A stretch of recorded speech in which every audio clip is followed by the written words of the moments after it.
The Radio Memories Network is brought to you in part by Liberated Syndication, podcast publishing made easy, libsyn.com. That's LIBSYN.com. Welcome to the Old Time Radio Network Suspense Stories. Are you ready for a thriller, chiller, or the macabre? We now go back to the early days of radio and our imaginations with our featured suspense presentation. Suspense.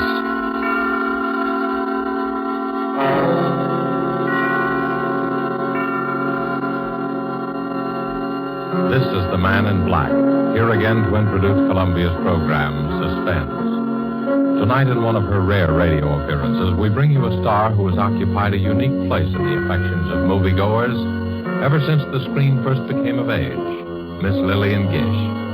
Appearing with Miss Gish are two distinguished players, Mr. Ray Collins of the Metro-Goldwyn-Mayer Fold, whose current release is Thousands Cheer, and Mr. Bramwell Fletcher, who has ornamented many a stage and film success. There are only three players in Marry for Murder, which is tonight's tale of suspense. Only three characters in this story, whose beginning and end are shrouded in a dense down-east fog.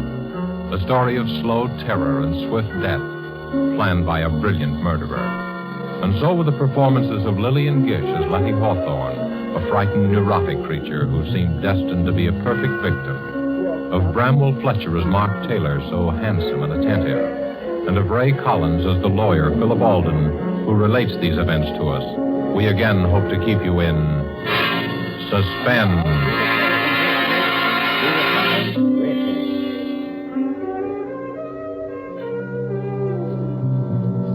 I used to love the sound of foghorns on the bay, especially at night when I sat before the fire. Let their lonely wail weave a contrast between my snug comfort and the gray immensity outside. But I've lost my taste for them now. Lost it on the night I heard them moan a dirge of death.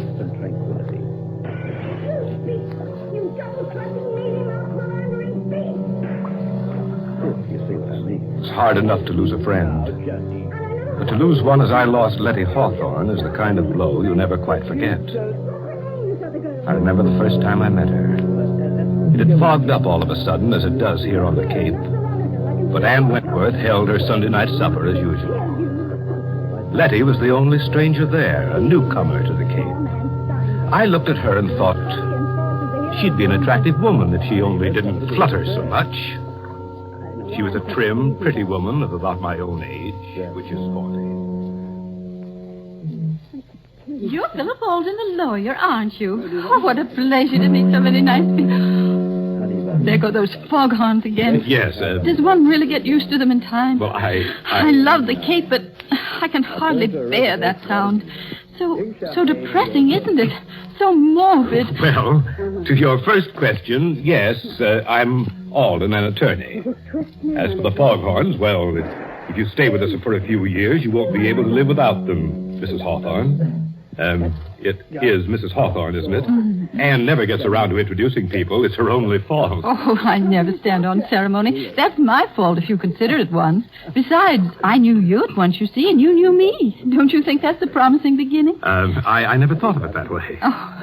Oh, dearie me. There it goes again.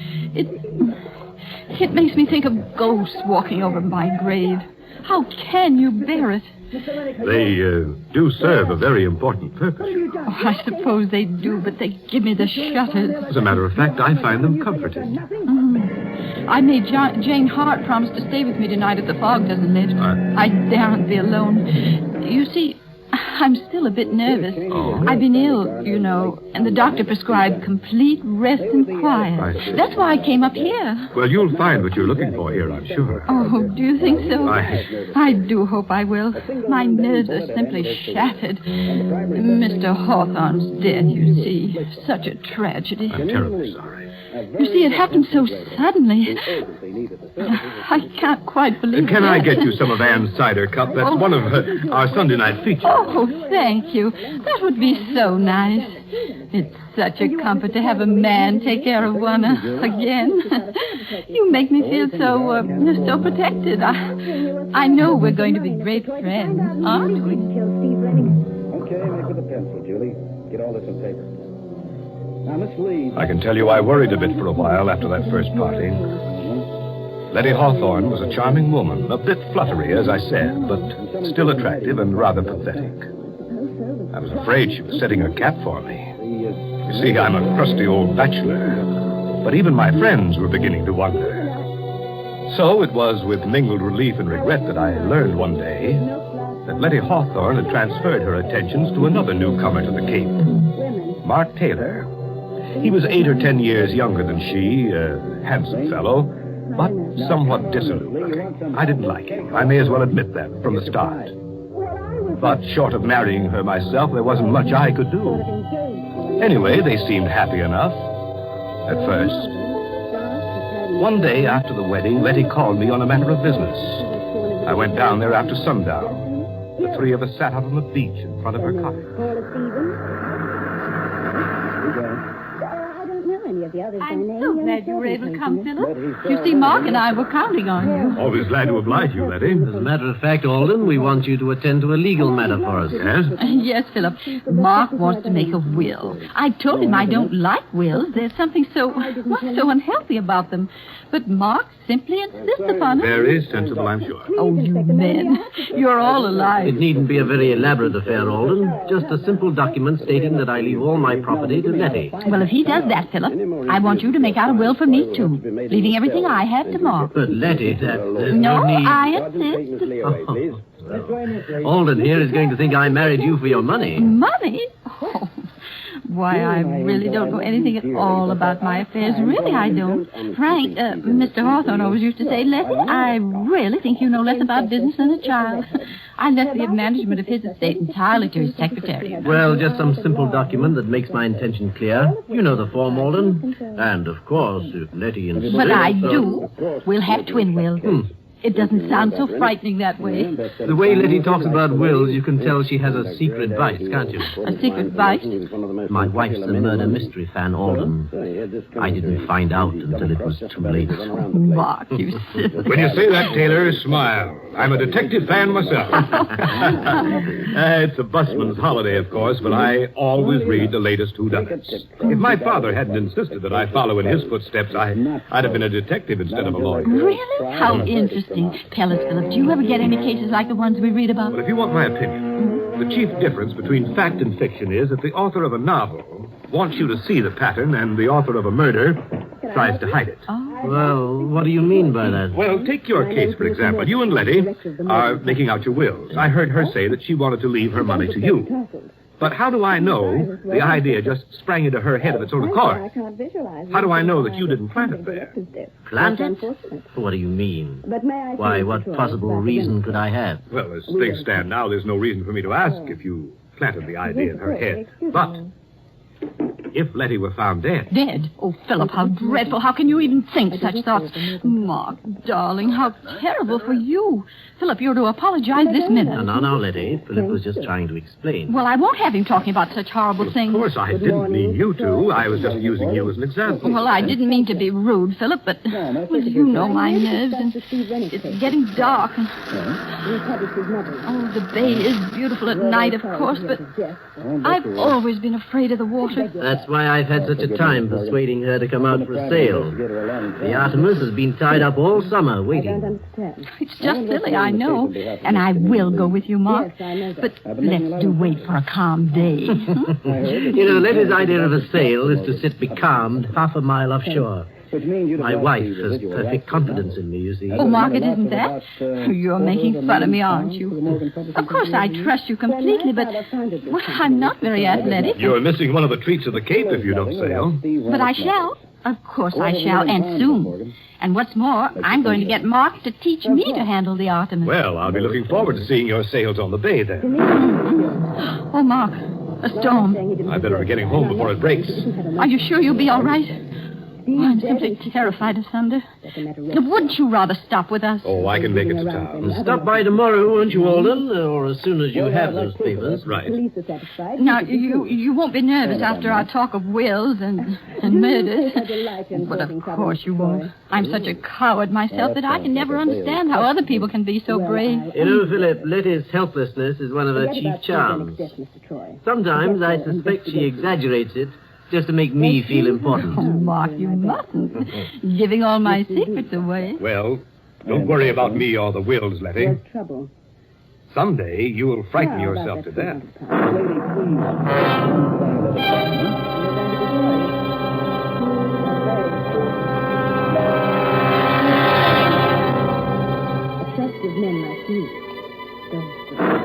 There was little enough for me to go by.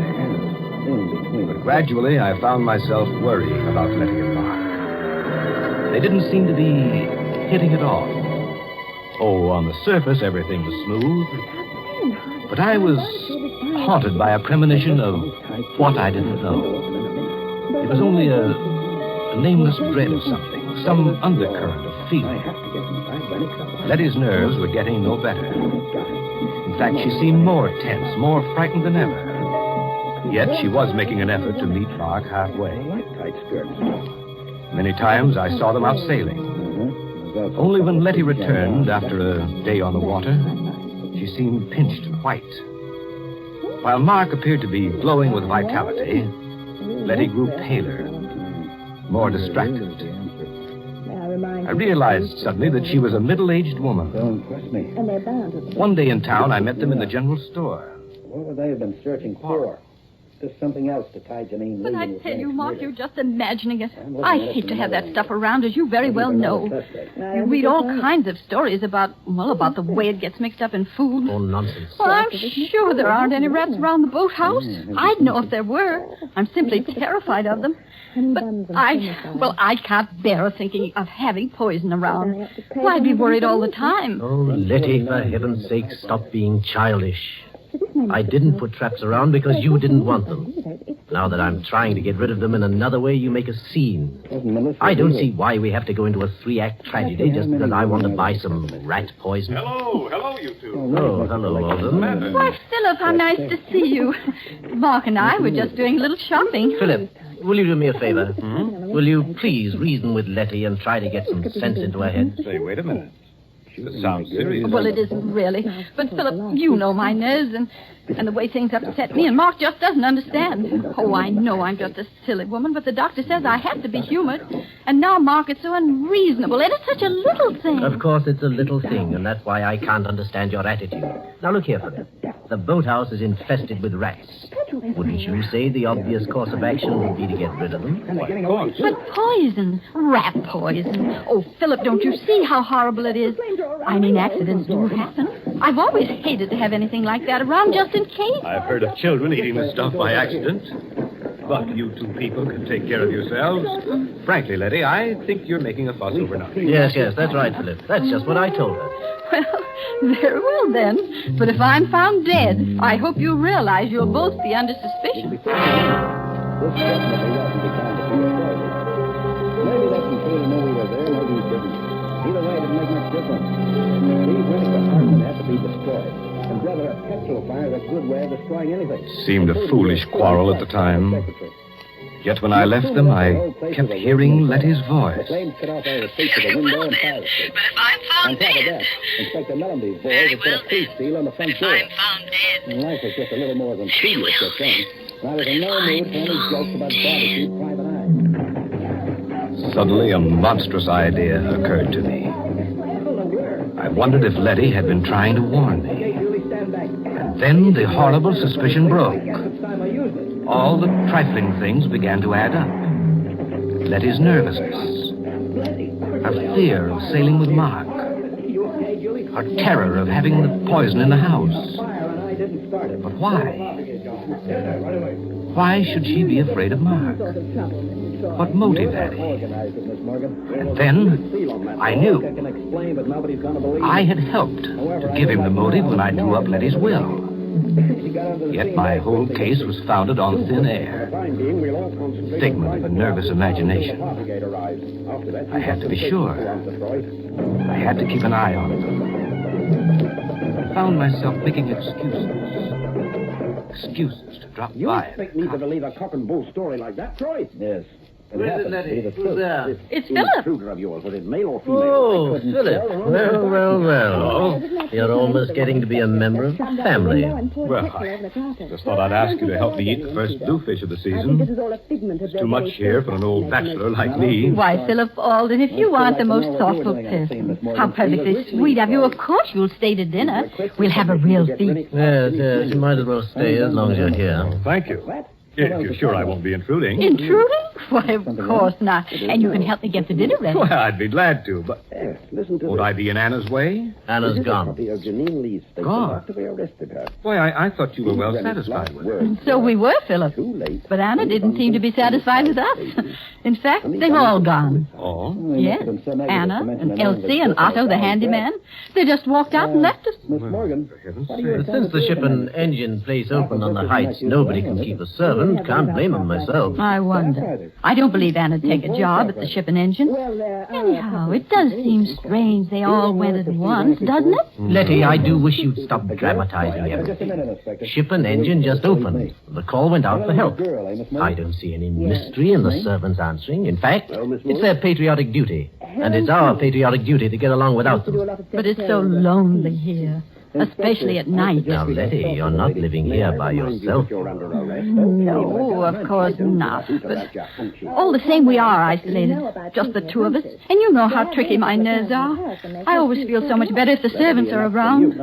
After all, if anything were to happen, and anything might happen... Letty, this isn't getting us any closer to our dinner. Oh, of course. Now, you boys wear these aprons. Oh. Philip, since it's your fish, you may have the honor of cooking it. All right, you asked for it. It'll be your funeral.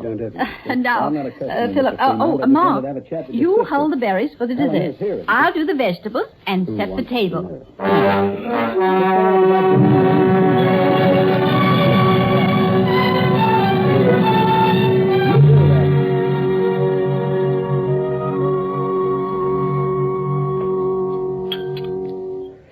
Well, for a seasoned bachelor, this dinner's a rare treat, Letty. Oh, I'm so glad you enjoyed it, Philip.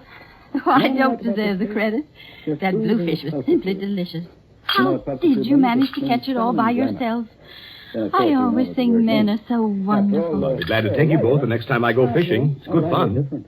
Fresh air would be good for you, Letty. Oh, no, I couldn't. Well, I'm still just a wee bit nervous about the water. So I tried terribly hard, haven't I, Ma? Yes. I've been good about the sailing. But you know I'm learning to manage the Artemis all by myself, aren't I, Ma? I don't write my name in the wake anymore, do I? Yes, Letty's a real hand at the tiller. She'll be a better sailor than I am soon. You'd have seen her take the Artemis into harbor the other day. You did, all right. Yes, she came through that channel with a breeze against her. I wanted to take it over, afraid she'd run into the mud flats. But no, she coaxed it all the way and we came in under sail. Yes, and I wanted to do it all by myself, even though I was terrified. Good for you. Why, that's really a splendid accomplishment. I've been negotiating the harbor for years, but I confess that I have trouble every now and then. Well, since nobody wants any more berries, I guess it's time to do the dishes. Now, I'll show you what a good hand I am as a dishwasher. Wait a minute. That's my job. Here. No, Here. I'll clear it, clean, and wash. You two can dry, and you can dry. Letty, what is it? Well, you shouldn't have tried to carry that tray. And it was a bestseller. It's not that. Why, Letty, what's happened to you? You look ghastly. I'm His name was made, but I'm he just afraid didn't I- have the talent to write another novel. something I ate. Here. You did. Better lie down. Oh, I'll carry her upstairs. Get a doctor, will you? I'm Mr. afraid. Morgan spilled the beans down to Scotland I'm Yard. afraid I've been poisoned. But that doesn't mean I'd have to be someone who knew their way around Steve's apartment. Someone who knew where everything was kept. His gun, for instance. Just before you pulled that stunt with the petrol and matches. But great heavens, Philip, I just can't believe Now, it. he kept his gun... Arsenic, in a bureau poisoning? drawer. Do you think Dr. Potter knows what he's talking about? I'm sure he does. Of course, we can't be sure till the tests are made, but I don't see. I don't understand. It's not very hard to understand. But it's part-time. Letty ate arsenic. You. How or where she got it, we don't know, but it's not difficult to guess. But we all ate the same meal, you and I and she. Why? Good Lord, Philip. Do you think we're poisoned too? I feel perfectly all right. Stick of furniture was. You appear to be comfortable. You. I think we'd feel it by now. But then how on earth Let's be did she... perfectly logical about it. We all ate the bluefish. Yes. I prepared it. We all had potatoes and string beans. That manuscript beside Letty that cooked typewriter those. Yes, was yes. another machine. Then we all ate strawberries. Of course. You prepared them. Why, now, the fish and the vegetables were all served in large platters, and each one of us Page helped ourselves. 149 was in the Therefore, if lower any poison were in the food, we'd all be sick. But But the strawberries, Mark. See here, Alden, are you suggesting... Wait a minute. But then again, on the sideboard, We're just following next to this the through front door, logically. we found the remains of some Strawberries were put on the table in separate dishes. Yes, ma'am. Pages 100. The poison could have been slipped into Letty's plate in the kitchen. Alden, you have no right to accuse me of this. Why, you're fixing up a case against me. I'm doing nothing of the sort. Pull the trigger and In any event, I think you might worry less about your own skin and more about Letty. Thanks. I think I can take care of my own wife. Nevertheless, I suggest you get someone to help you. I'm perfectly well able to nurse her If myself. I were you, I'd have someone else as well. I'll send Mrs. Halstead over from town. She's an experienced, practical nurse. What I've always appreciated about you, Philip, is the way you mind your own business. I'll be going now. Mrs. Halstead will be along as soon as I can get her. There was something else in that apartment which had to be destroyed.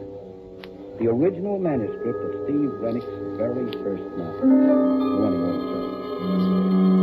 Why did that have to be destroyed? Because he wrote a dedication on the front When the page. doctor's analysis came, It read, it was arsenic poisoning, all right. There were traces of arsenic in the sugar on Letty's dish. Letty was recovering. The dose wasn't large enough to kill her. You have to do it. Mrs. Halstead was installed as nurse and housekeeper. And they still want it. Just then business called me to New York, By now, Steve Rennick's name... where I found myself worrying about Letty.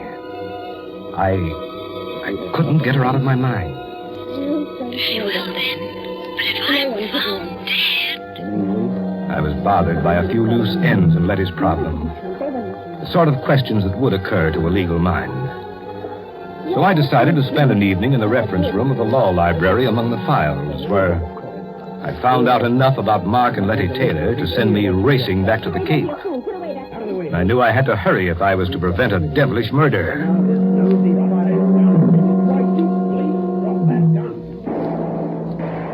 was one of those dull gray afternoons when I arrived at the station. The fog was so thick over the bay that it seemed to cloud the whole town. Cold fear gripped me. Letty and Mark, I learned, had left at dawn for a weekend sail. I could picture them. Murderer and victim. Shrouded in the gray veils of the fog. Drifting. Waiting.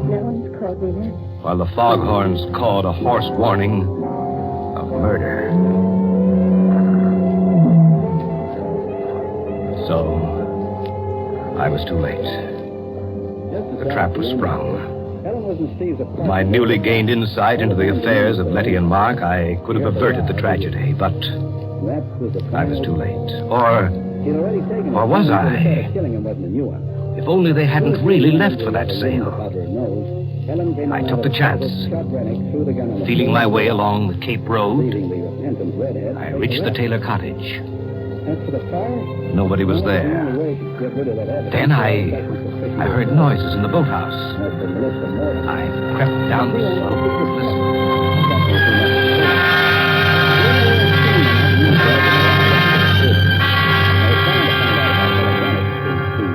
Oh, Mark, you fool. Philip Alden will be sure you plan to murder me for my money. I saw the suspicion dawn in his mind that day we made out our twin wills. I saw it grow when I was seen in the general store, and you brought the rat poison.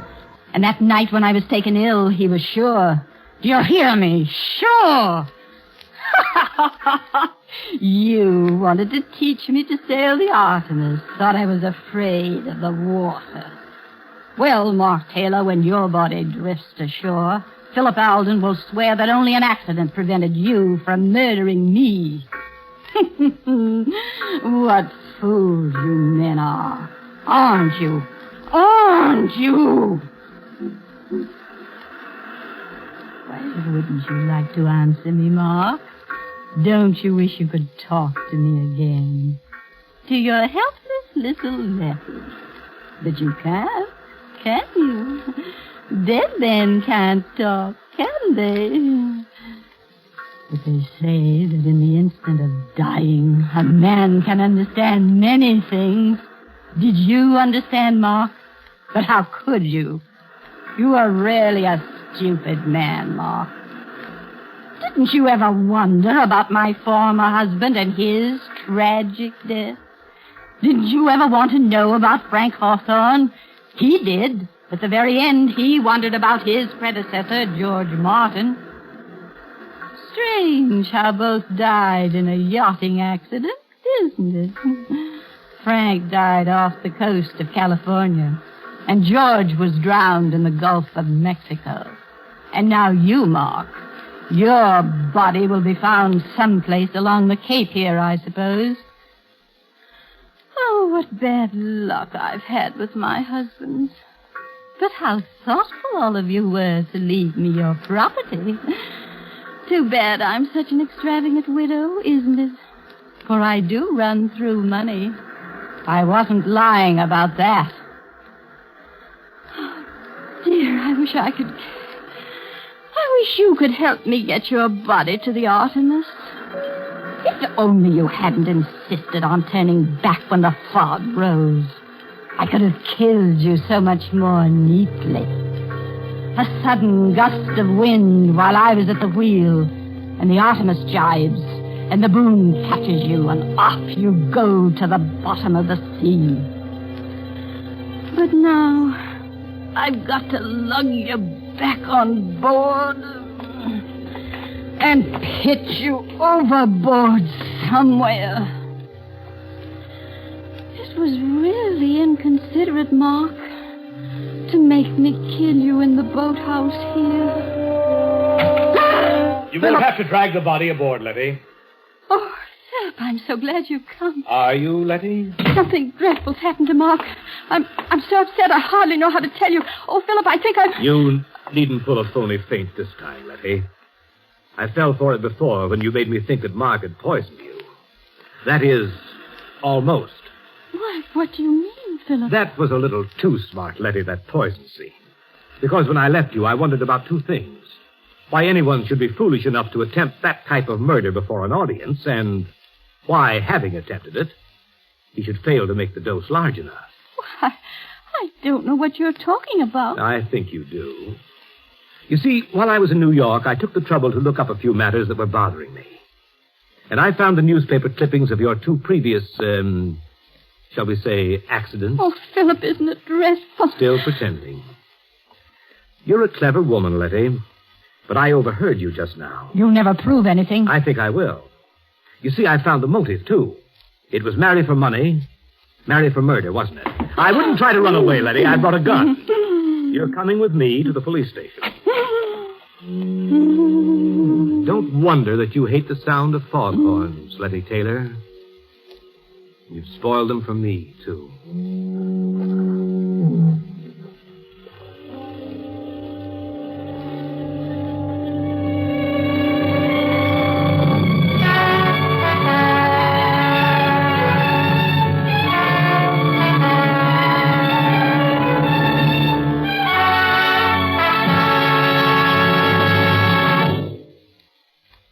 And so closes Marry for Murder, starring Lillian Gish with Ray Collins and Bramwell Fletcher. Tonight's tale of Suspense.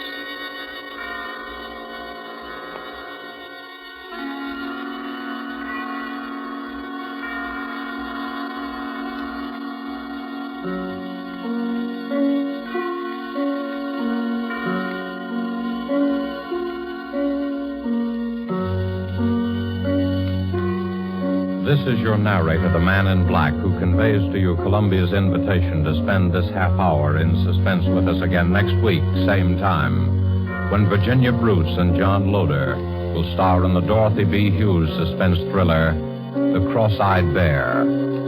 The producer of these broadcasts is William Spear, who, with Ted Bliss, the director, Bernard Herrmann and Lucien Marowik, conductor and composer, and Walker T. Field, the author, collaborated on tonight's Suspense.